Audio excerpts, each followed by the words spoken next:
they used COVID-19 to unfortunately put humanity in a really horrible place. People are extremely divided now.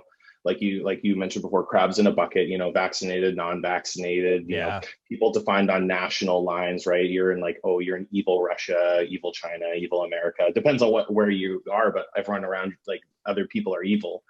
Hmm. Very divided. And now it's using that division as well as suppression of our basic civil liberties to roll out these technologies and this new way of acting, like social distancing and such like that.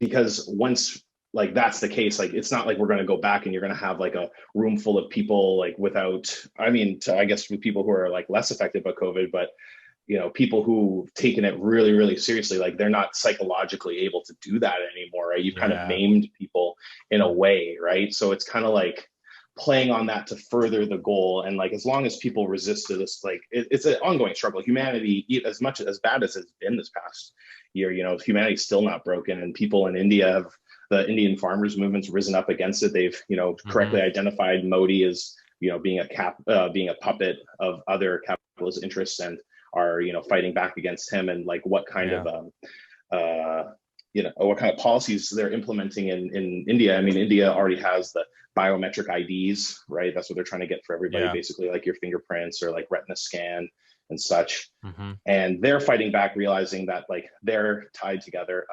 Russian revolutionaries as well. Thank goodness the Russians. We could really use them right now to fight back. They're fighting.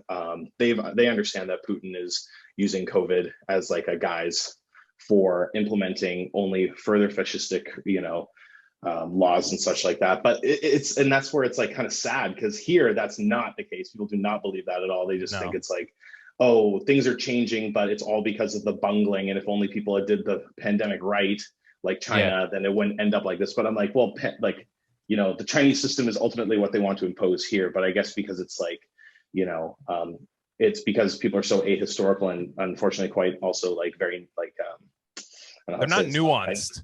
They're not No, it's nuanced. not nuanced. They just think it's like, oh, it's in China, so the evil Chinese came up with it. They're trying to affect Oh, us with okay. the evil Chinese virus. But Yeah. it's, obviously without history, which is that, these were like a cooperative thing where, the Chinese like implemented eugenics, like the one child policy, based on the advice of like Mhm. Western medicine. So there's like people working together to, you know, impose their power, impose their will upon humanity. And I guess like that idea is really hard for people to get.